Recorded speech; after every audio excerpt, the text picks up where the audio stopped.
Count one will be 10,000. Are you serious? I am serious. Adios. And pull the trigger to kill your son, you know, masturbates his memory.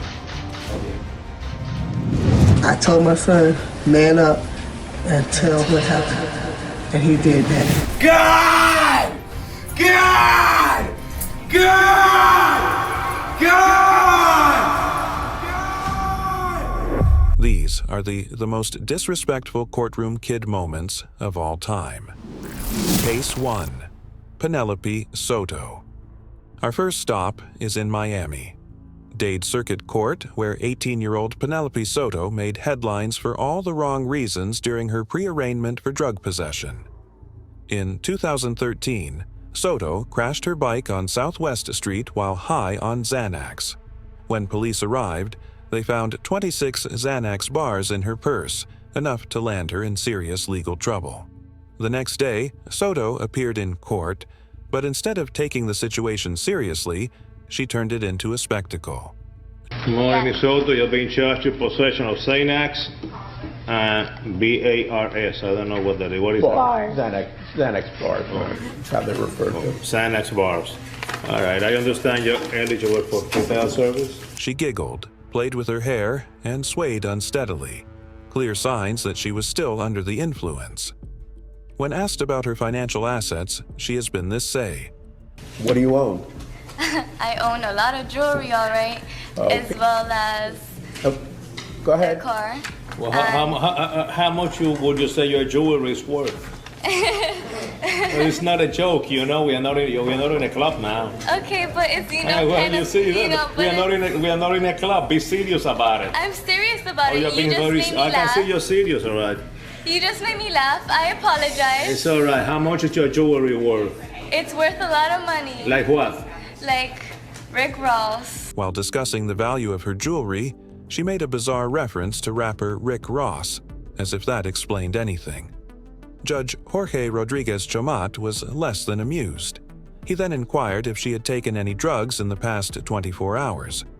Have you had any kind of drugs in the last 24 hours? Actually, no. Actually, no. Judge, I'll make it easy for the court, respectfully. I'll accept the appointment at this time. No, I'm going to appoint you because you own a lot of substantial amounts of jewelry. Eventually, her bond was set at $5,000, and this happened. Jewelry for a private attorney. What is the standard bond? It should be, Ain't going to be no PTS. okay, 5,000 on count one, and then the rest should be ROR. Bye-bye. Adios. Irritated by her lack of respect, Judge Rodriguez called her back, and in an instant, her bond doubled to $10,000. Come back, ma'am. Come back. Come back. Give me the paper again. Count one will be 10,000. Are you serious? I am serious. Adios. Furious, Soto flipped him off and muttered a curse under her breath. Come back again. Come back again. Bring him back again. And that was it. The judge slapped her with a contempt of court charge and sentenced her to 30 days in jail. What's up? I believe I heard you saying to... Yes, I did. I'm not going to the... I believe you... Did you say Yes, me? actually, I Did you say that? Yes, sir, I did. Oh, you did say that? I'm not I find you in gonna lie. direct criminal contempt. 30 days in the county jail. Okay, that's fine. 30 days in the county jail. 4 days later, a very different Soto returned to court, sober, remorseful, and apologetic. Understand that? Yes. Now tell me what would you like to tell the court why? Explaining your behavior. Tell me how you feel. Well, my behavior was very irrational. My behavior was very irrational, and I apologize not only to the court and you, but to my family.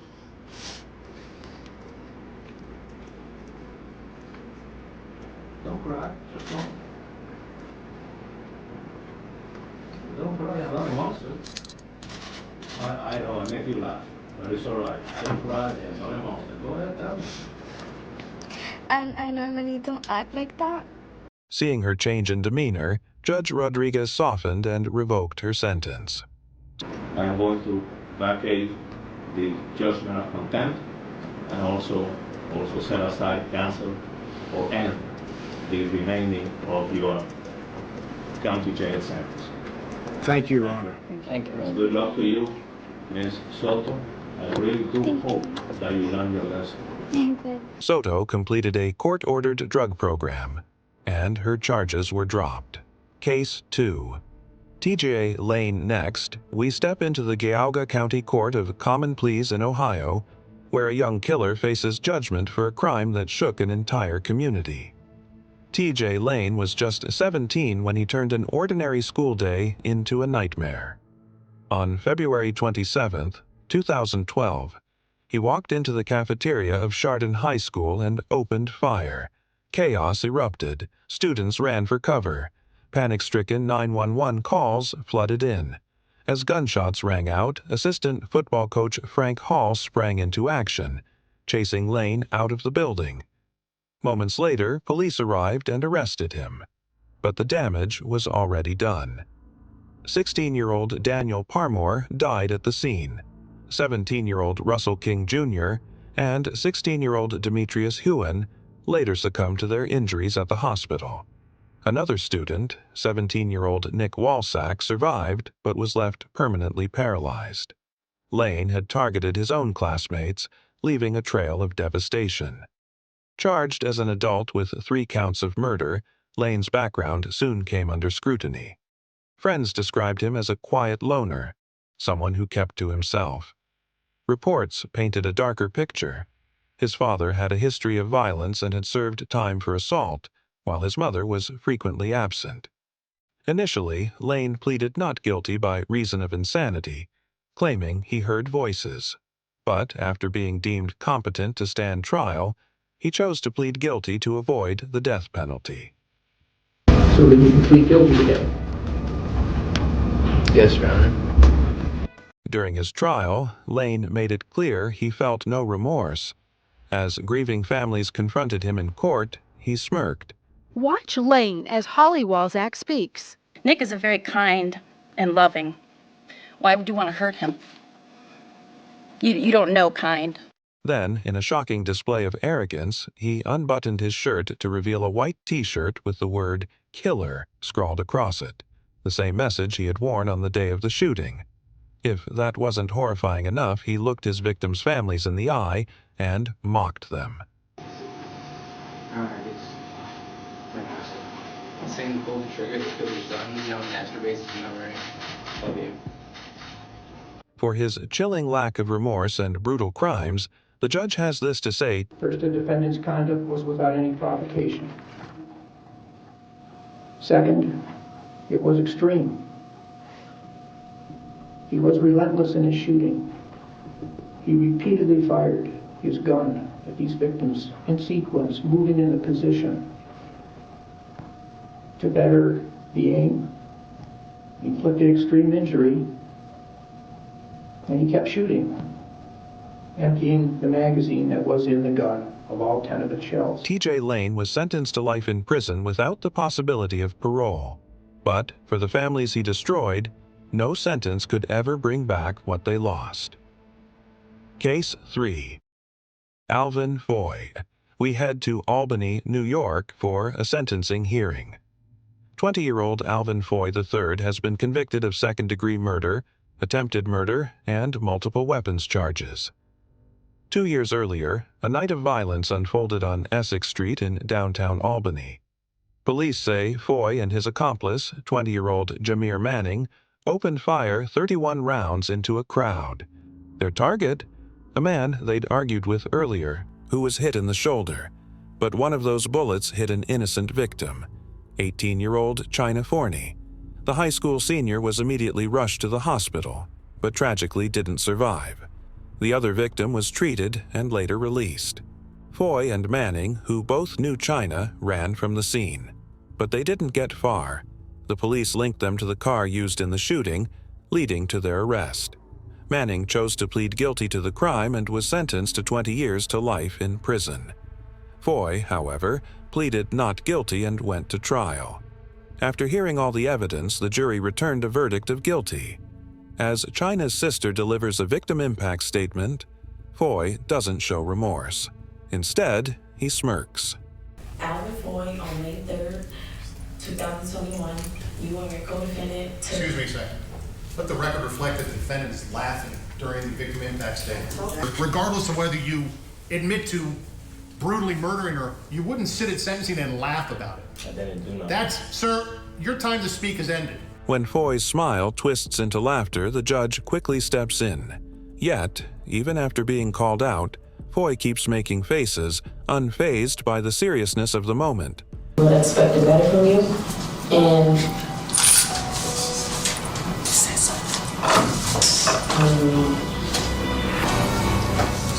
I just want you to know, like, when you get back to your cell, we want you to think about the pain you caused me and my family and friends. When she finishes, Judge McDonough gives Foy a chance to speak. Foy? Yeah. Go ahead. 6 other witnesses said I wasn't there. We have 2 females said I was there that was on a FaceTime call. Sir, we're not trying the case. The case has been tried. The jury was convinced beyond a reasonable doubt. Sir, you can't talk at the same time as I talk because the stenographer is going to take down my words. Okay. If you want your words recorded, you can't try to talk over me. The jury's already decided that issue, sir. Anything else you want to say to the court, sir? Yeah. You're a biased judge and I can't wait to appeal to see my case. I'm innocent. Is that why you were laughing throughout the statement by the sister of... Is that why you were laughing, sir? She was laughing at me. Anything else, sir? Yes. Go ahead, finish. I'm innocent. You've said that already. Anything else? So I come home, I'm innocent. Before announcing the sentence, the judge has a few final words for the Foy Judge McDonough sentences Foy to 25 years to life in prison in his absence from the courtroom. He won't be eligible for parole until 2046, when he'll be 44 years old. Next, we moved to Washtenaw County Court, where 17-year-old Danta Wright will receive his sentence for the shooting of a high school student, Jordan. This incident occurred in October 2016 in Ann Arbor, Michigan. Jordan Klee was found dead near Adrian Drive at the Pine Lake Village Cooperative on Ann Arbor's west side. He was shot during a robbery attempt by Danta Wright and 2 other accomplices. Danta Wright pleaded guilty to armed robbery, conspiracy to commit armed robbery, a felony firearm violation, and second-degree murder. As part of the sentencing, a family member makes a victim impact statement on behalf of the victim's mother, who's too overcome with emotion to speak. Jordan has no future. Jordan can no longer choose to go to college. Jordan can no longer choose to change. Jordan can no longer make a difference. Jordan can no longer fall in love or have a family.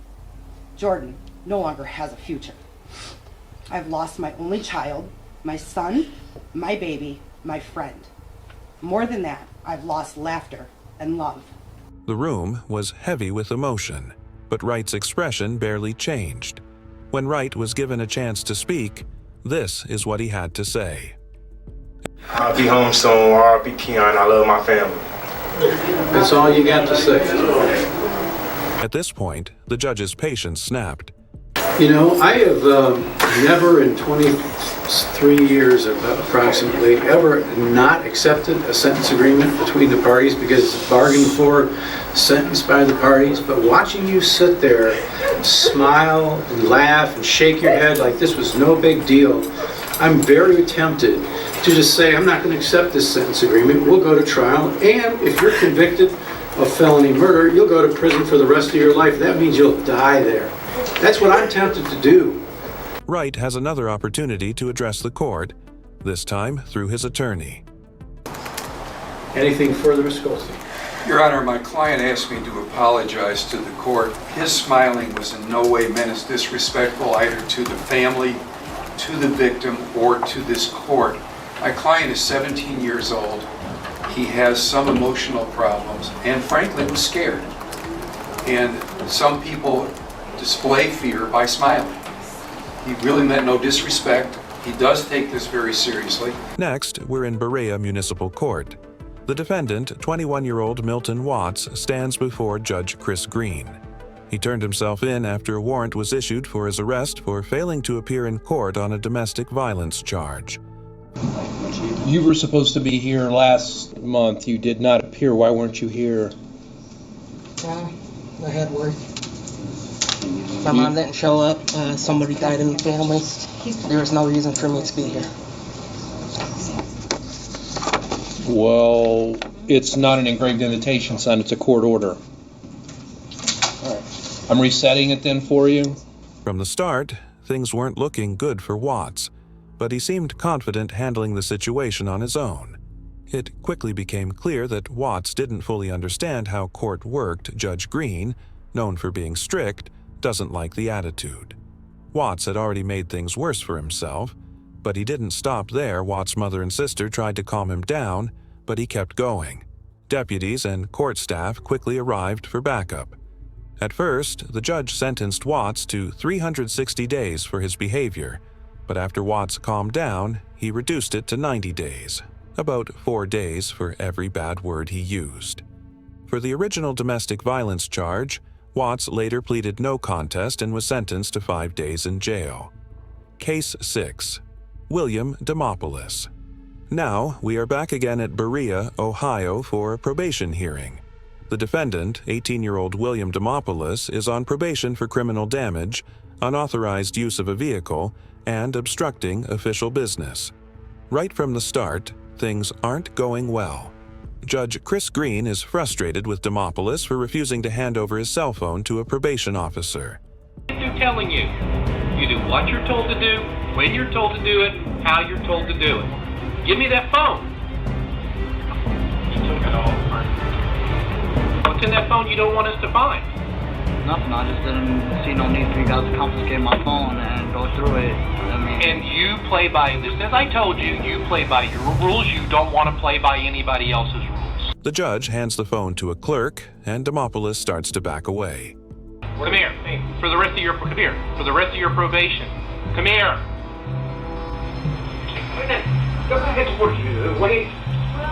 Man. No, man, this is not right, man. I'm telling you, it's not right. This system is so messed up. Stand there. If you're going to act up, give me an officer. Give me an officer from next door. Please. No. The judge explains the SI-IT clearly to him. Because when you are on probation, your probation officer has a right to take anything they want to take of yours. If they want to search your phone, they search your phone. They want to search your house, they search your house. They want to search your car, they search your car. What don't we don't understand about that? The problem is, you don't want to play by anybody's rules. You want to play by your own rules. It doesn't work. Demopoulos, realizing he's in trouble, changes his story. Is that true or not true? Not true. It's not my cell phone. Whose cell phone is it?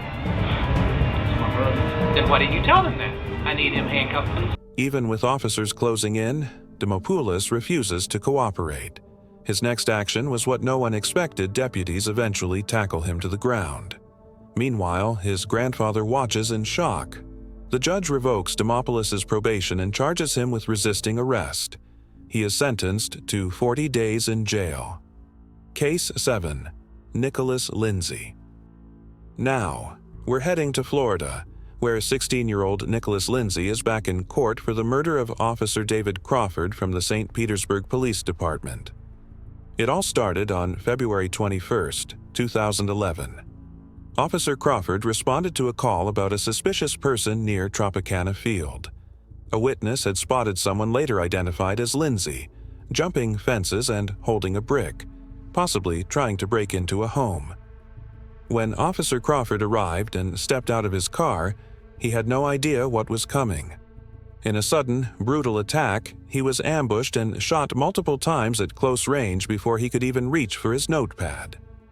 Nearby, Officer Donald Ziegler heard the gunfire and rushed to the scene, only to find Crawford lying near his patrol car. Meanwhile, Lindsay's mother, Deneen Sweat, heard the suspect's description and had a sinking feeling her own son might be involved.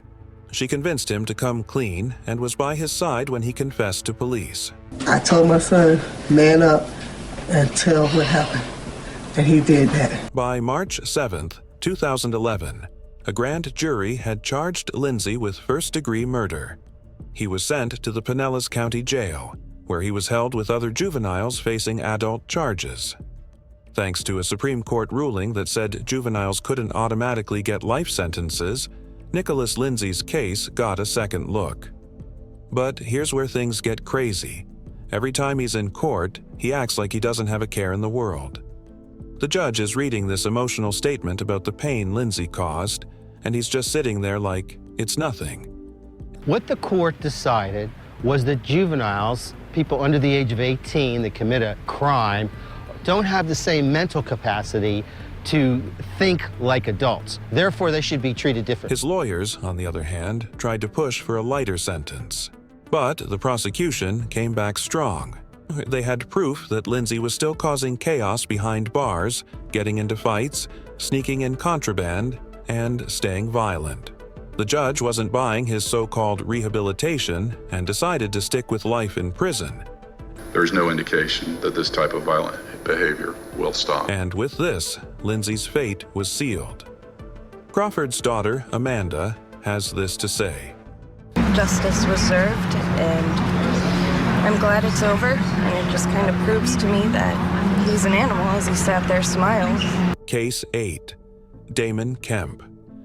We take a stop at the 7th Judicial Circuit of Florida, where Damon Kemp is being sentenced for a double murder.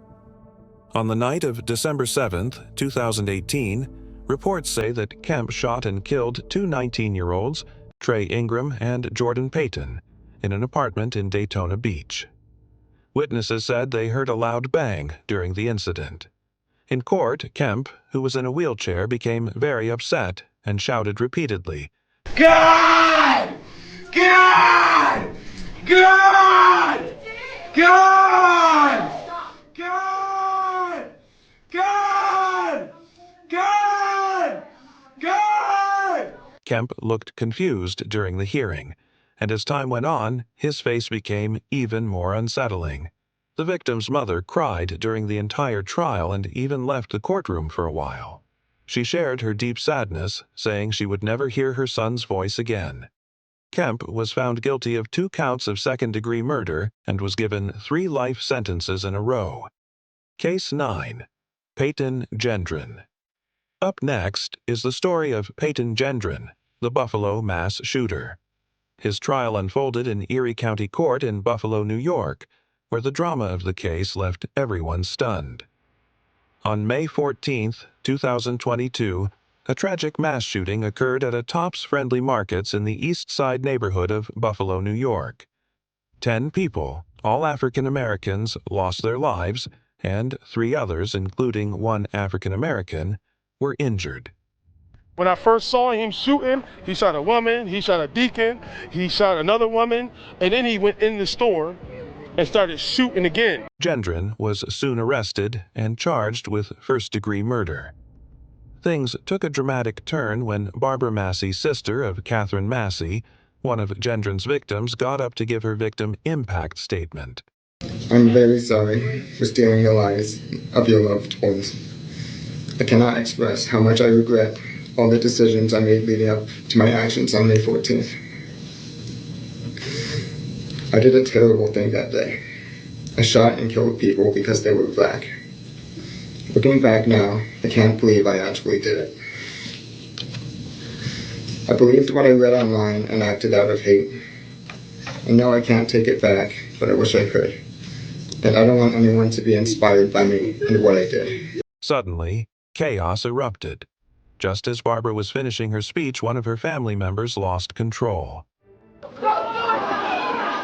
Court guards quickly jumped in, restrained him, and rushed Gendron out of the room. The courtroom felt so that everyone needed a Moheviment to catch their breath. The judge even had to pause everything to calm things down. By the end, the hearing was filled with heart-wrenching statements. Then Kimberly Suter appeared. She is the widow of Aaron Suter Jr., the security guard who bravely tried to stop Gendron. Kimberly wore red and black to honor her husband. When she read from the Bible, her words were so powerful they could bring anyone to tears. She was a beautiful girl. I have been profoundly changed. Then there was Wayne Jones, whose mom, Celestine Chaney, was killed. In his statement, he couldn't hold back his tears. Wearing a cross with his mom's photo on it, he poured out his heart about losing her to senseless violence. I watched you kill my mom. I watched you on the internet. I watched you shoot her once, reload, and shoot her again. To me, killing you is the easy way out. One day, I hope you find it in your heart to apologize to those 10 families who you've shattered their lives for some senseless, unnecessary. Another survivor, Christopher Braden, who worked at Tops, shared the chilling details of that day. He was shot and saw victims being killed even after the shooting ended. Video, like it was a video game, and watched it. I watched my sister-in-law get shot by you. I watched it. I went into Tops a couple times, and every time I go in there, only thing plays out in my mind is where you walked, where you shot. The memory of where they fell still haunts him every single night. Gendron did speak in court, though it hardly felt like a proper court session. He apologized to the victims' relatives. In the end, Gendron got what he deserved. He received a life sentence for each of the 10 people he killed, plus an extra 75 years for the 3 he injured. You will never see the light of day as a free man ever again. It is the judgment of this court for your conviction under the first count of the indictment, a domestic act of terrorism motivated by hate in the first degree, an A1 felony, that you be sentenced to life imprisonment without parole. Judge Egan didn't hold back when she spoke to him. With over 70 years in prison, Gendron will never see the light of day again. Thanks for watching. Don't forget to like, share, and subscribe for more videos.